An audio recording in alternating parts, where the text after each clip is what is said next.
I know we all. Oh, you got, oh, now. All right. Yeah, I Okay. just started. Yeah. Oh, okay, cool. Just tell me when you want me to begin. I know you're waiting for a few more Why don't we get people. started? Because Tamara has we're part of the Grub Street community. This is how we know each other. And so if you don't know Grub Street, it is a creative writing center in Boston. But since the pandemic, it became, virtual as well. But anyway, at any rate, there's a conference this week, and I actually didn't take that into account when I scheduled this, but Tamara has to go off and do another workshop. So we're going to end at 6:55. But I am going to turn it over to her so she can get started. I just have to say I'm really excited because we did an intro to memoir session, I don't know, maybe 6 months ago. And it was so fantastic. So I'm really, really excited that she came back. And so I'm going to turn it over to her to kick us off. Thank you. Great. Hi. Well, we have a cute little group here. I like this. Just the four of us. Yeah. So I already met Joanne and Michelle. I'm Tamara, and I'm Tamara MC. And I have a slide deck that I made that's kind of fun. So I'm going to put it up. So I'll see. Let me just, sorry. Let me share my screen.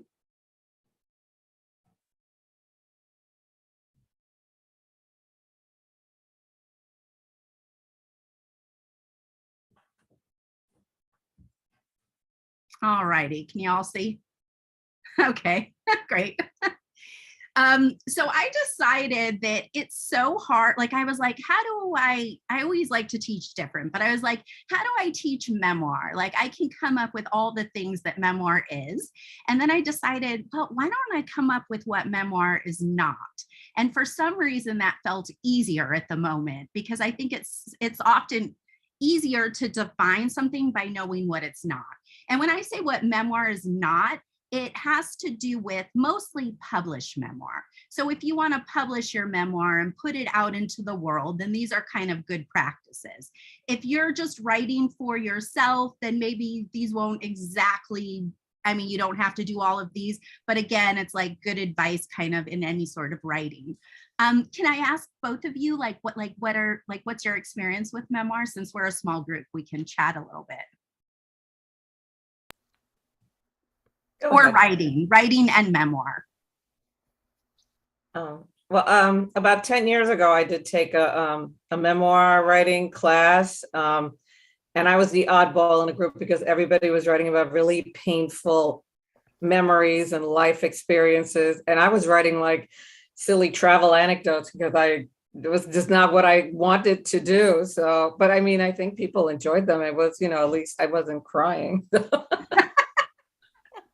That's great. So that's it. And I think I lost that file because that was like 10 years ago and I have no idea which computer they ended up on. And yeah, that's bad. So hopefully I will find them somewhere. Yeah, that sounds really fun. How about you, Michelle? I have the opposite experience, which is I had a painful experience as a kid. And then my whole life have been trying to write about it and have tried honestly like multiple times. And finally I'm at the place of like undoing all these shoulds. There's, all the shoulds, and then realizing it doesn't have to be painful. I don't have to relive it and go through pain to get there. Yeah. So I'm shedding a lot of that, and now I'm like ready instead of writing because I have to do that. Like I have to tell the story. Heart, Elizabeth. Instead of writing because I have to, I'm gonna write because I want to, and I might not even directly tell the story. Maybe I'll just use it in other ways to tell stories. Yeah, that's great. I mean, I've come sort of from the same background, and I just have always felt so much weight on my shoulders. Like even from my ancestors, it's like it's all there. And so I've always felt so propelled to write, and it's something that I still struggle with like all the time. So I totally hear that. And I did put Dear Lord, and I added the E according to Lord, the wonderful artist who sings Royals, who says that saying Lord without an E is like the E feminizes Lord instead of it being the masculine Lord. So I'm kind of a Lord fan. But, this will be interesting because we don't really, there's just So here we are. We're going to get lit. And if any of you know Mary Carr, she wrote Lit, the memoir, and also Liars Club. And I highly suggest Mary Carr. She is one of kind of the most well-known memoir writers of our time and one of the greatest teachers as well. So even on YouTube, finding any of her videos is great. So I was going to ask, like, as a way to introduce ourselves, if you could please introduce yourself with a show that you're watching right now on Netflix, HBO Max, or a podcast, or a favorite food or dessert. So whatever you would like, however you would like to introduce yourself. Okay. I'll go. Well, I just finished watching the third season of My Brilliant Friend on HBO. I read all the books. Oh. And Elena Ferrante is anonymous. Nobody knows her, but you can't help but think that, these stories that she writes are so deeply personal, and they're just so much of like growing up on rough streets of Naples, that I've just enjoyed it tremendously. Yeah, I've read all the books, so now I feel like I'm waiting, because I started reading her books like the end of last summer, and then I caught up with the two previous seasons that were on HBO Max. So now I'm like, it'll probably be a year until I get the next season. So I'm like, I know what happens because I've read the books. I got my sister into them too, so she'll make comments, and I'm like, I'm not saying anything. I don't want to spoil things for you, but I know it's gonna happen with Elena. Yeah, I'm so glad you mentioned that. I have not watched that yet, and I am like needing a new series to watch, so I'm excited. How about you, Michelle? So I'm this like non-traditional rebel. I hate binge watching, and I will wait until like years past and then okay, fine, I'll watch the thing. But I have to go like anti your questions and tell you Yep. that I am a lifelong SNL addict. Like I record Saturday Night Live every week. Okay. Skip the commercials, and then you get 40 minutes of content instead of an hour and a half. And that's like my favorite, like dream thing would be to like go write for them or be a director, even see a taping. Just like it's lifelong, and I love comedy, and I really like admire how they can actually tell truths with comedy, right? Like, So I think you can be more true in comedy, yeah, actually. right. And I've been taking satire and comedy classes lately, and through Second City. Have you ever heard of them in God, Chicago? Yeah. yes, Yes. So they have online classes right now. So definitely, and there's other places too. So highly suggest that. And Elizabeth, I don't want to ignore you. Oh, it's okay. I just started last night. I didn't finish it, but documentary on Netflix about a contestant who knew too much. Have you seen this about the Oh, price I is saw Right? that. I didn't see it yet. though. Yeah, no, it's been hilarious. Like, I mean, I was just like, wow. I won't give anything away, but just, What is it about? well, it's about the show The Price is Right, and this super fan, let's just call him that, who like Okay. memorized all the prices of every item on the show and then got on the show. And so I haven't gotten to the part like what happens. Like I'm assuming he knew too much, like he probably got every price right. So, but it's very funny. Like to me, like I just the cast of, I mean, they're real people, and Bob Barker, of course, is like 98, but he's still, they're just funny. So anyway, I recommend it. It's just been a nice seamless thing. Yeah, that sounds good. Yeah. I never used to watch TV, like anything. And I'm single and I've been single for a while, but now I'm also an empty nester. And so, like, watching my little series is like my guilty, wonderful pleasure in the evening. So I am like watching so many things. But I'm so late in this, but have any of you watched Outlander, like the 5 series? Oh my gosh, like, because it's fiction, it's based on the novels by like, so yes, it's crazy, but it's kind of this but it's forever, and it's this wonderful love story. Wow. So So wait, on comedy, Tamara, have you watched Schitt's Creek? I haven't watched this Creek, but I got to, right? Do it. But is there something? Yeah, I gotta watch Schitt's Creek. I think Mm-hmm. the first few episodes are like slow, draggy, but then Yeah. the writing is hysterical. Yeah. And I just started the new thing about Marilyn Monroe on Netflix too. It's like the Oh, I want to see that. I saw yeah. So it yesterday. It was so good. Yeah, it was very good. I That's just love all these things. Artemis, right? Good icebreaker. I like this question. It's good. Good.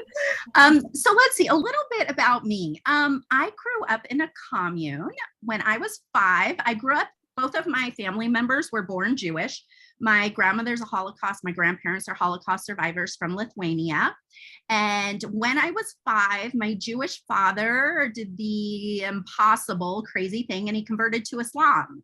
So he became a Muslim. And his family basically disowned him and he followed a leader and joined a commune in Texas. And I grew up 4 months of the year with him and then 8 months of the year with my Jewish mother. So I grew up simultaneously Jewish and Muslim. And I ended up learning Arabic and Persian and languages super young. And also my grandmother spoke Yiddish and I was just exposed to language. I ended up going on to get a PhD in linguistics. I'm an applied linguist and I focus on the Middle East, like language, culture, and identity in the Middle East. But I always, actually, I never wanted to be a writer. Like most people are like, I always wanted to be a writer. Like that was my dream. And I always knew that I had a story to tell and that I had to become a writer to tell my story. And so I kind of went about it in a different way. On the commune where I grew up, we weren't allowed to read, we weren't allowed to watch TV. And so I didn't actually have access to books. And so I think because of that, me not wanting to be a writer, it wasn't even like I couldn't even imagine what that would look like. And but then after I graduated with my PhD, I was in academia for a little while. And then my grandmother, who was like my greatest mentor, my Holocaust survivor, died. And within a few days, my ex-husband asked for a divorce and I'd been married for 18 years. And it was like terrible timing. And at that point, she was in the hospital. And I remember sitting there and I just started recording everything she was saying and everything she was doing. And I ended up, before I know it, I had a 350-page memoir that I never even planned to write. And I never even thought of myself as being a writer. So that was 12 years ago. And since then, I have been on this search of like studying everything I can about writing. I began, even though I wrote the memoir, I really like had been writing poetry before that. And so I applied to Columbia University for an MFA after my PhD, and I got in poetry. And I started writing poetry, and then people started reading my prose and were like, you need to be in nonfiction. So I ended up switching to actually I was in both. I got into poetry and nonfiction. So I did both. And now I've just been a nonfiction writer. And I find that when I was writing poetry, it was really easy to kind of cover up what I think I needed to speak about. Like in poetry, you can be very mysterious. And I feel like I was hiding in a lot of ways, but I couldn't really express, like people didn't really understand what I was saying because it was always like hidden. And poetry is like that. It kind of gives you that option. Like all different genres of writing have like kind of their pros and their cons. So I have been writing now for the past, just exclusively pretty much nonfiction for the past 5 or 6 years. And I was in Grub Street, as Elizabeth mentioned. They have a memoir incubator, which is a year-long program that you apply for. And then you're there for the year and you're writing your memoir. And so I spent a year and I wrote this memoir that came out to be 350,000 words, which is the equivalent of like 4 novels, you know, basically, or 4 memoirs. And after that, I left there and it's like, all that weight that we were kind of talking about, Michelle, it's like it all came out. And for the first time, I felt free. So I didn't at the end have, I didn't have something that's publishable, but I was able to get out my story. And I think that that is the first step in writing, is getting out the story, like having it on paper. Because before it's on paper, it's just in our heads. And it's just like I just know my head is just gets so cluttered with all these stories. So in terms of just thinking about getting it out, however it wants to come out, even if it's in making videos. Like I've made videos for like I've had so many different ways of like my creative outlets. But then after I left, I was like, I'm going to put my memoir in a virtual drawer. And I have, and I've just been taking classes, but I've been taking screenwriting classes and novel writing classes and journalism classes and comedy classes and romance and suspense, like anything I can just to really learn the skills of writing. But memoir is the love of my life. I love writing about the self. I love all autobiographical writing. And so that's kind of what I personally love to do. So I'm going to, if you have any questions, I can answer that now about me. Otherwise, I shall go on to the slideshow. I think I have a quick question. Sure. Are you financially sustaining yourself as a writer? I am not financially sustaining myself as a writer. You have side gigs. This is your side gig still? I made the decision that for 5 years I was going to do nothing else but write like a maniac. And in my divorce decree, I had a little bit of money saved up for my retirement that I got from my ex, and that's what I'm using, which I should never do. I should be waiting until I'm 65. But I was like, who knows if I'm even going to live that long? I was like, and I have simplified my life. I live in a trailer in Arizona, and my rent is $400 a month. And I have just completely made my life so that I can write, and that's my priority. So I guess it's just, and I'm in a position now that, like I said, I'm an empty nester and I can make these decisions. So thanks for asking. I'm going to share my screen again. Whoops. When I do that, I lose you all.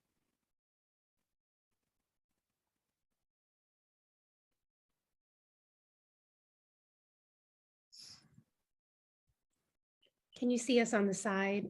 Yeah, no, I got you now. Okay. I just put in that little thing, but I already introduced myself. And that is obviously not me, but I like her. She's cute.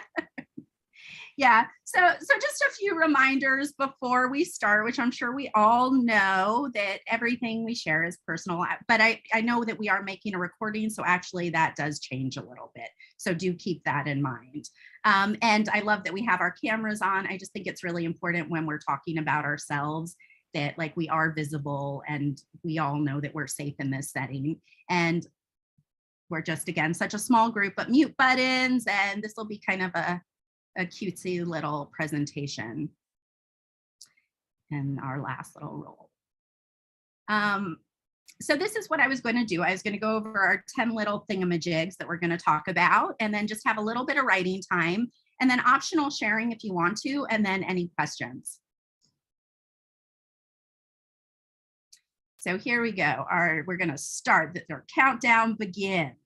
So memoirs are not 2 truths and 1 lie. Have any of you played this game? Okay, Joanne. It's a game I often play with my, sorry, you haven't, no. Yeah, so it's a game I often play. Like I teach a lot of ESL classes, and I love them to like practice on like, you're supposed to like say 3 things about yourself, and then people are supposed to guess what is the lie. Okay, so like there's 2 truths and then 1 lie. And so I put this in here because memoirs are truth.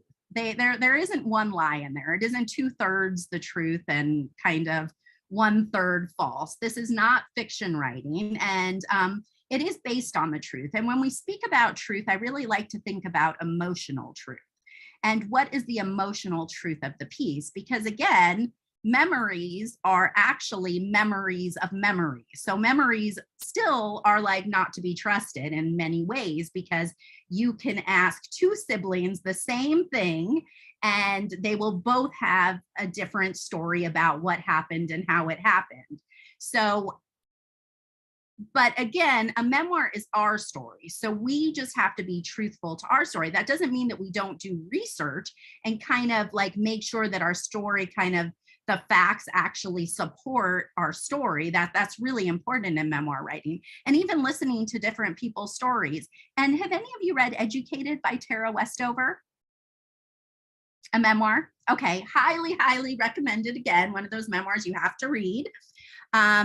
And Tara actually was an academic as well, had her PhD, kind of had a similar story to me, and kind of started out in like this well, not a commune, but she started off without like being homeschooled, and then went on to go to, I think it's Harvard for her education, got a PhD, and kind of exceeded her circumstances that she began with.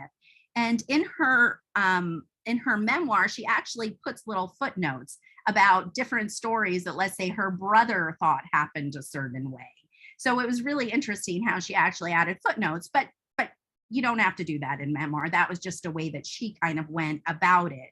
But looking at like the emotional truth of the piece, like maybe we don't know whether or not your sister was wearing a blue dress or a red dress that day. That is not important unless the red dress is important to the story. So to just think about what details are important and to keep to that truth.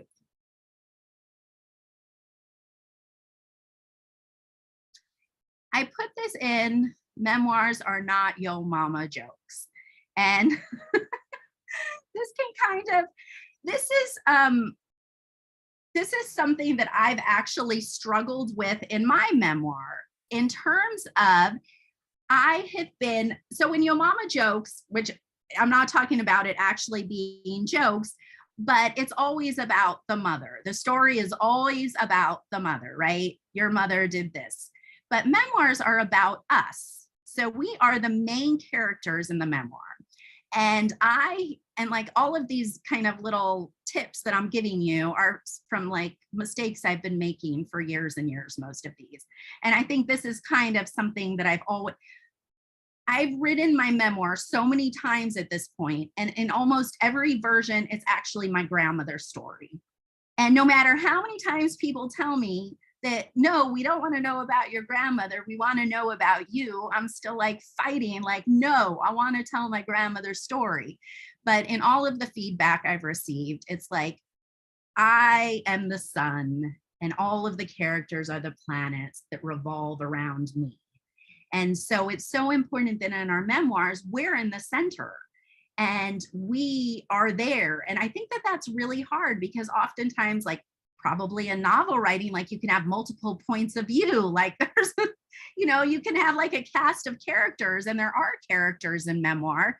But again, everything has to be filtered through the lens of the main character, who is the memoir writer. And that seems kind of easy, but it's kind of tricky, I think. I mean, I just know for me, like I've kind of how I grew up, I love telling stories and not like exposing things, but I just love my family stories. And I love speaking about my family, but so often I'm not even in those stories. So that's like parts that I have to like be really careful of when I write memoir. Memoirs are not everything but the kitchen sink. So I'm a vegetarian. So let's say that I wanted to make a recipe for potato and pea curry. So I would have potatoes and peas and all of my curry spices and onions and all of that. But I would not bring the strawberries out of the fridge. I would not be putting chocolate in this recipe. I would only be using what I need for this actual recipe. So our memoirs are a recipe that are actually a specific story that we are telling. They are not our entire lives. That is an autobiography. So that would be kind of birth to death. And generally autobiographies are really written by writers later after somebody passes away, of somebody famous. So we will generally be writing memoirs, which means that we're going to be taking a small part of our lives and writing about that. We're not going to be writing about everything. And actually memoirs that have a very like time constraint are really good memoirs. I don't know if any of you have read Cheryl Strayed's Wild, another highly recommended memoir. In her memoir, she's writing about the time that she hiked the Pacific Crest Trail. Now she goes into backstory, but all of it has to do with what's happening as she's walking this trail. So she isn't speaking about her entire life. Could you imagine, like, if we all spoke about our entire lives, like we would never finish and nobody would be interested. So Any questions before I go on about any of these so far? I just have a quick question. Uh-huh. If you're like, I always had this concept of writing a story about my family, and each person had a different chapter. It's very anti-memoir in some ways, but like, I wonder if it maybe falls into the category of essays, like personal essays, or it just seems like I can't quite fit it into a construct. Yeah.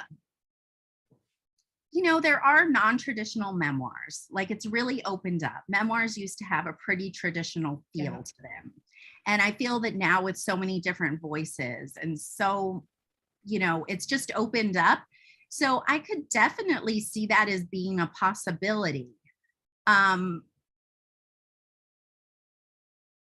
Yeah, I mean, it's just, again, it doesn't follow the traditional form, but That's cool. like, As long as that's okay. Like, I was just sort of processing that. yeah, and I've heard, like, I mean, generally you want to know kind of what you're writing, and then when you send it out, you want to know.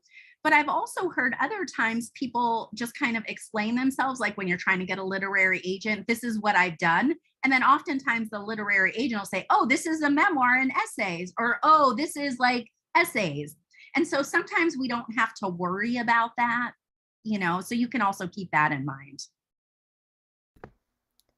I have a Yeah, similar sure. question. Writing about family, I wrote something about an experience, and it's not very flattering about a family member. So I don't know how to handle that because that means I would either censor my whole book or ask their permission and to sort of explain it's just my experience. It doesn't mean I don't love you, you know. All that. Yeah, so maybe that'll kind of follow into this slide. So I'm going to kind of talk about that now. So memoirs are not Freddy Krueger and Nightmare on Elm Street. So what does that mean? Freddy Krueger was vengeful and he was vindictive, right? So we do not write memoirs to take a vengeance on anybody. We are telling our own stories and our truthful stories. Now, do these stories have consequences? Yes. Like they can have consequences. And so I think in the beginning, whenever we're writing, we need to take away all family members. Like, we need to be in a room with ourselves and tell our stories. Like, that's number one.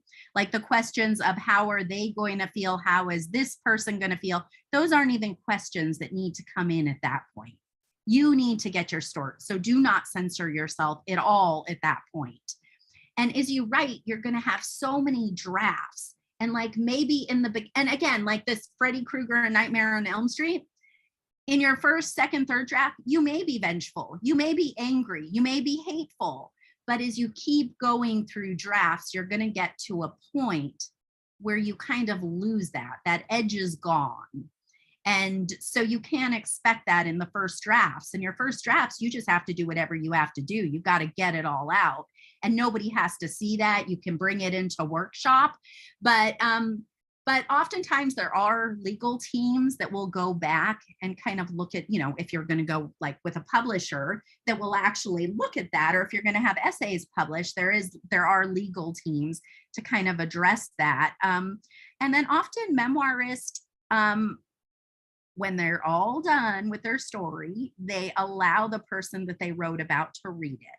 And they let them know that I am not saying that I'm going to change anything, but I'm allowing you to read it. And if you do have recommendations, or if there is something that you need me to take out, I'm willing to listen. But in the end, this is my story and I'm going to make that decision. So you always have the right, but it's also, if that's a practice you want to do, like for instance, Mary Carr, from what I remember from listening to her, she does send out her pieces to be read. And usually this is at the very end, like when they're almost ready for publication. So not in our beginning drafts. So yeah, so definitely don't worry about that now. And also in memoir, your characters aren't going to go by their first names. You can change their character, like you can change traits in that way. That does not make it fiction in any way. That's just protecting identities. Sometimes we can't protect identities because we're talking about our mother, for instance. So, it gets a little bit tricky, but yes. And if I didn't answer that, I can go into that more.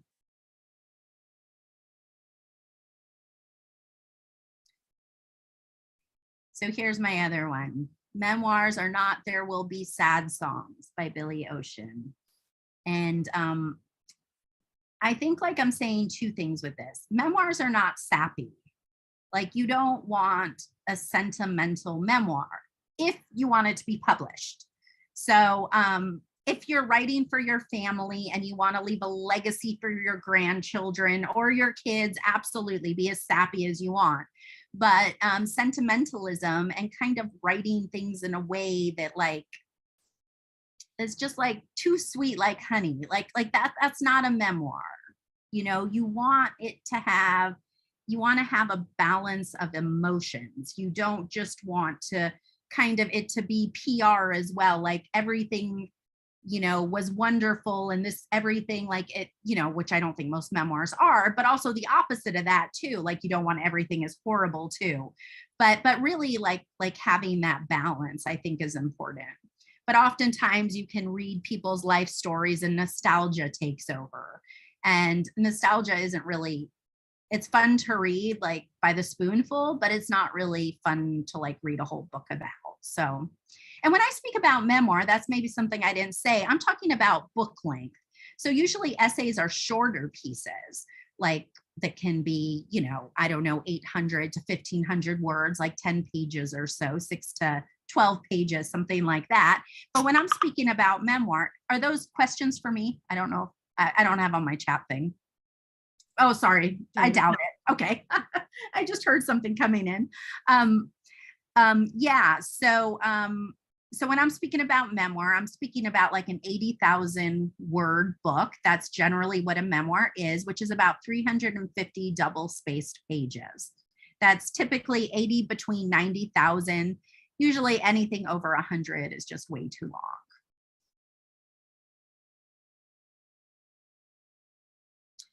And memoirs are not the United Nations' vision statement. So this is not like a peace treaty. You're not writing, like there has to be conflict, like in novel writing, like there has to be page, like it's a page turner. Memoirs are very, very similar to novels. And I believe that they should read like them for a good memoir. That's my personal choice.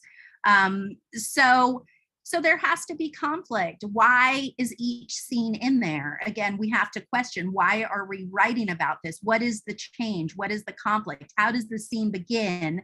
How does it end? And basically it should be very different. Like how the scene ends when it's over, the character should have a change. If it's an emotional change, if it's a physical change, but something has to move the story forward because it is forward moving. There's only a certain amount of pages and you want people to start in the beginning and end it. So what's going to keep them there? It's not going to be a memoir that just has a whole bunch of stories, but doesn't have conflict.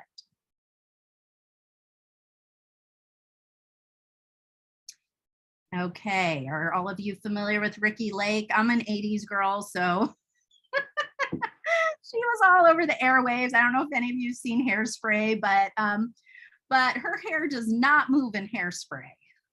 So kind of going back to like the change and the transformation. In a memoir, your main character, who is you, is going to have a change and a transformation. They're going to begin in a certain way and they're going to end in a certain way. There's going to be a beginning, a middle, and an end. So how is this character going to change? They are not going to be Ricki Lake's hair where it just stays still with Aquanet. Any questions before I move on? No, just love the Aquanet reference. That's all.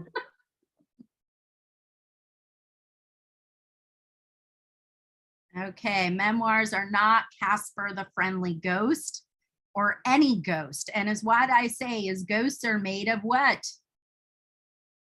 Vapor, like they're formless, right? They're just kind of out there. They can kind of like move and it's like you don't really know how big they are. Casper does have a form, but let's just say a real ghost, assuming we believe in ghosts. So memoirs have structure and form.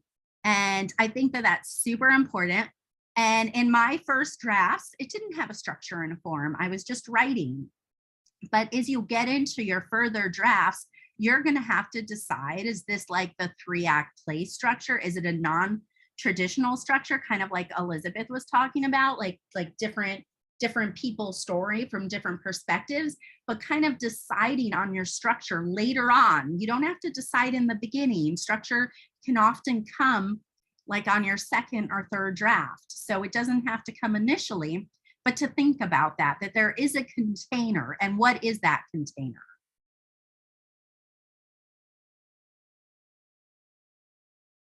And they are not one and done son, and I don't mean to be gendered here by using son, but I had to. So Because it rhymes. so it can be human. But yeah, there are so many drafts in a memoir, and I'm not sure if any of you are familiar with Allison K. Williams. She recently wrote a book called 7 Drafts, and she has a method about a 7 draft method. Matt Bell just came out with a book. Well, actually, he didn't just come out with it, but he recently, his newest version just came out, and his is about 3 drafts.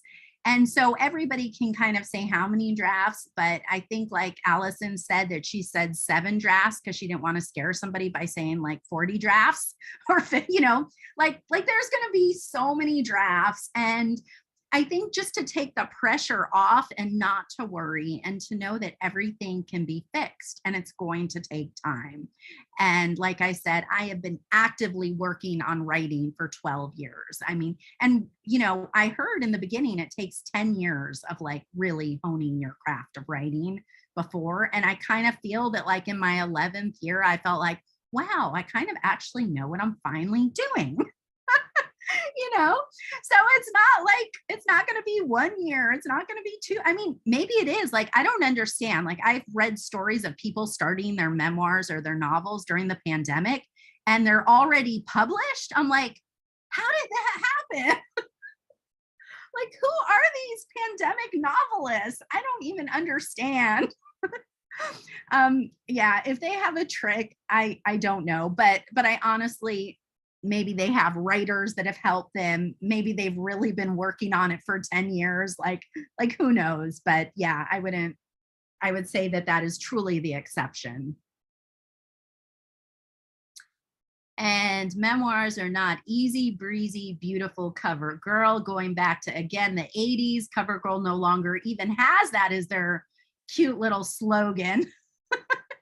But yeah, this is not easy. When you sign up to write a memoir, it is excruciating. And if anybody tells you differently, I don't think that they're telling the truth. Like I hear people and they're like, writing should be joyful and it should be, and yeah, but I think that writing about the tough things in your life, and memoirs are generally about our traumas, that is not easy. And it's like every day, or as many days a week as we choose to write, we have to bring that up and like come face to face with it. So that's not going to be easy, but it's like, but there's this joy in showing up and like telling this story and like having the opportunity to share it. And so I think joy in that way. And for me, I don't have a choice. Like, I feel like writing has chosen me. Like I have been writing, like even when I was in academia for so many years, but I mean, pretty much for the past 12 years, I get up every single morning. This is not for everybody. I am like hardcore person, but I get up every morning and like start writing at 5 or 6, and I write 7 days a week, pretty much 4 to 5 hours a day. I mean, it's my practice, but it's also like my savior. It's like writing is my best friend. It is like, I can't imagine my life without writing. So those are the reasons that I write. And let's see, I think that those are the 10 little tips that I have. And I am going to stop sharing my screen for a minute. Whoops. Okay, there we go. There we go. Perfect. Good timing. Any questions about anything that I just went over? It was very clear. Oh, go ahead, Michelle. Oh, Oh, thanks. Echoing what Elizabeth asked about, I've been hearing from people that memoirs are like totally, you can do whatever now. You can have a poem on a page, you can draw a picture. It's like no holds barred formats, right? I don't know. If you have any opinions on that? Well, first of all, with self-publishing, you really truly can do whatever you want. If you want to be published with a traditional publisher, then there are going to be a lot of rules. And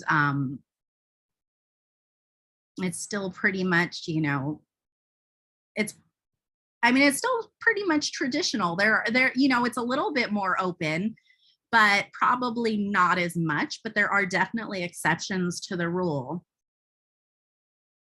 So it depends on what direction you want to go with your writing. Anything else? If not, I'm going to go into our little writing exercise. If you have a little notebook available or a computer or whatever you have. I see that, Joanne. Oh, yeah. And Michelle. Yay. So I'm going to borrow this from Melissa Phoebos, who again is one of my favorite writers and just came out. She's the author of Girlhood and also just came out with another book on craft. And I was just in a workshop with her, but she actually has this exercise and it's a little bit different. I'm going to kind of revamp it a little bit, but she asked people to write 5 sentences. I'm probably not going to say this exactly right, but it's I forgot, but it's about their sex life because it's about sex, something. So it's like these 5 sentences. So we're not going to be writing about sex. We're going to be writing instead a 5-sentence memoir. And so I want you to think about 5 sentences, not using 1,000 semicolons. And I'm going to keep an eye on that. No, I'm not going to look at anything. But I want you to take a few minutes right now to just think about 5 sentences of your memoir. If you had to choose 5 sentences and just let them come out, just let your subconscious play for a little bit.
Do you think you have 5?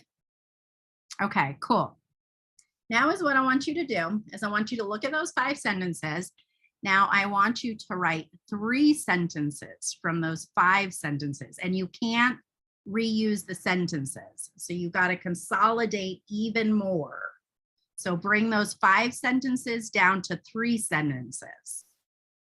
So taking your 5-sentence memoir and turning it into a 3-sentence memoir. So we're choosing from the 5 that we wrote and selecting 3? You're going to take 3 ideas from that and write 3 brand new sentences. Gotcha.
Okay. After you have your 3 sentences, we're going to move on. It gets tougher and tougher. So we're not going to make this easy. We're going Now on in sentence now. You got it. Now, out of those 3 sentences, I want you to write 1 sentence, a completely new sentence. What is your memoir?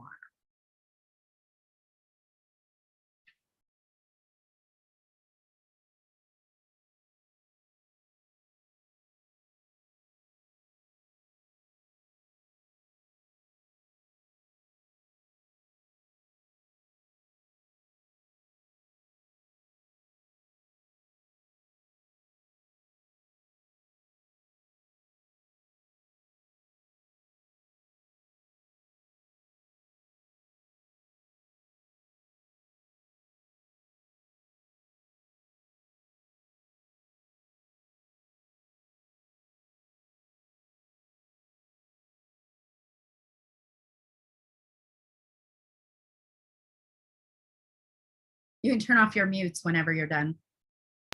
Like mic drop. That's the way I felt. I know. I can't believe I got it. Wow. I'm proud of you all. That's great. So I thought that we could do some sharing. And so we can share, you can all make a choice of how you want to share. One, you could read your 5 sentences and then read your 1 sentence, or you could just read your 1 sentence, or you can talk about the process. So, and I would like to hear both. Like if you want to read 5 down to 1 and then talk about the process, that would be wonderful. But maybe we can each first read our sentences and then talk about the process afterwards, so we can kind of put all the voices into the room. And if somebody would like to start, please just go popcorn style. I'll do 5 in 1. Great. Okay. I'm a child from a middle-class family who grew up in New England. I've always been a theater lover. You could say I'm a serial expressionist. Some descriptors include a mom, a fighter, and a survivor. I'm finally embracing self-love in my 50s. I just want to do good on the planet. And the 1, I am a person who uses all forms of expression to contribute positivity to our world. Wow. So do you think, so we'll think about that. So this can kind of be a theme, right? The kind of all the stories that support this sentence are included in our memoir. So like you think about, this is what I want to write about. What stories support this sentence? And you can change this 1,000 times, but it's kind of a way to hone in and decide, what am I writing about? What stories am I telling? What stories am I leaving out? Okay, cool. I totally get it. I have ideas for what that would be. Nice. Joanne, did you want to share anything? Sure. I'll read my three and then my Okay, one. great. Okay. My immigrant parents installed an interest in travel and other world cultures in me. I haven't been that very career-minded and interested in upward growth in the workplace. I feel a bit of pressure now at my age to do more exciting things. So my memoir is how, a bit late in life, I'm using my past experiences to build some life skills and new experiences. That's great. I'm And- bored. And I hope, like, I realized that maybe what I spoke about didn't have a lot to do with humor. So I hope that maybe you were able to get a little bit out of it. And I mean, even like your travel writing, like that's a whole genre too, like travel memoirs. I mean, they're just amazing. So, so yeah, definitely. So you can think about support stories that support that. Can you think of some stories or scenes? Like you actually want to think of specific scenes that are like, that's going to bring the audience in to be able to understand without telling them. I saw you writing. Do you want to go, Elizabeth? Yeah, no, someone joined the waiting room, someone who registered, and I was typing to Oh. let her know we're close to the end now, but I will finish that momentarily. Okay, I'll do 5 in 1. Okay. So I started writing, which I was surprised, but we'll talk about the process. But You know what could have happened, just real quick? I wonder with the time difference, sometimes I'm thinking people that's get what I was confused. thinking.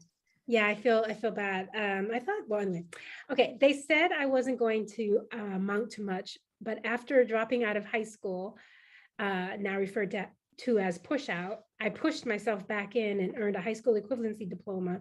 I carried a lot of shame around failing for a long time, but I realized I didn't fail. I saved myself by choosing a different path.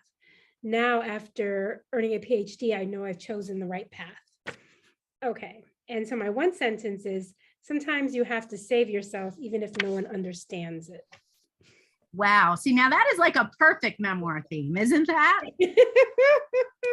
I'm getting the hang of this. I want to read that memoir. Yeah, definitely. So how did that experience feel? If anybody would like to share, how was it? Easy, difficult, helpful?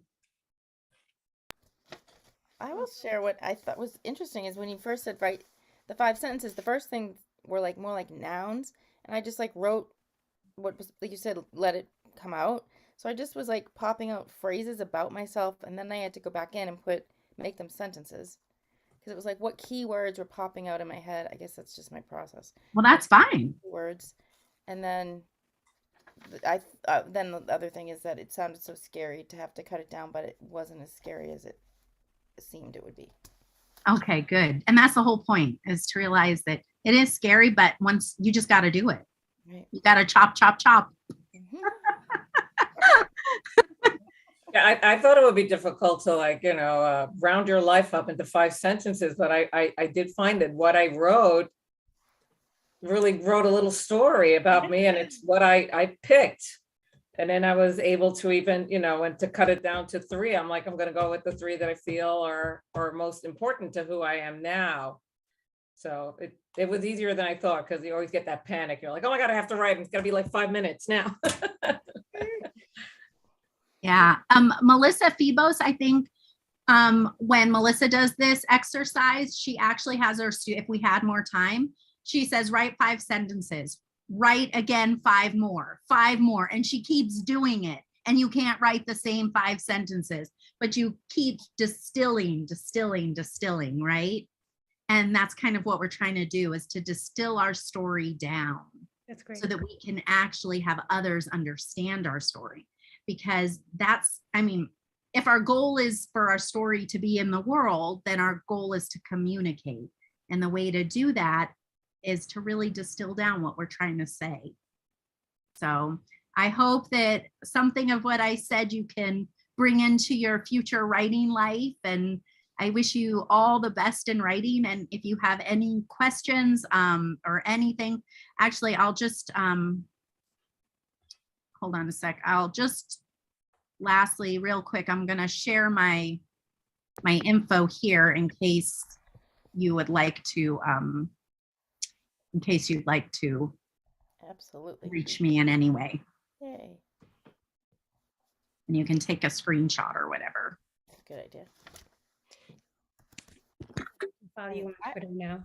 I might already do that. I'll have to Say that again. I have to follow you on Twitter now, but I might already. Oh, I'm just learning how to use Twitter. I'm terrible at Twitter, but it's where writers are. So Yes. it's important. So yeah, well, thank you so much. And if you have one last question, I have like another minute or. No, I wanna just say wanna I take a love moment. everything in your Thank you. background. Oh, sorry. Oh, go ahead, Joanne. Yeah, no, and that too. Yes. Yeah, this is my little, I've like been an artist my whole life and I collect and I'm like, I just collect things from all over. That's my grandmother back in the back Oh, look at wall. that. That's my grandmother, Bubby Minna, my Holocaust survivor grandmother. So yeah, and I'm a huge Lady Gaga fan. And I did some of my dissertation on the meaning of Gaga. Like, I love it. I love it. like just kind of crazy, wild Gaga. Like when I think about Gaga, I love pop culture. So anyways, well, thank you so much. Thank you, Elizabeth, for having me. No, thank you for your energy Okay. and putting together a wonderful presentation. It was great as always.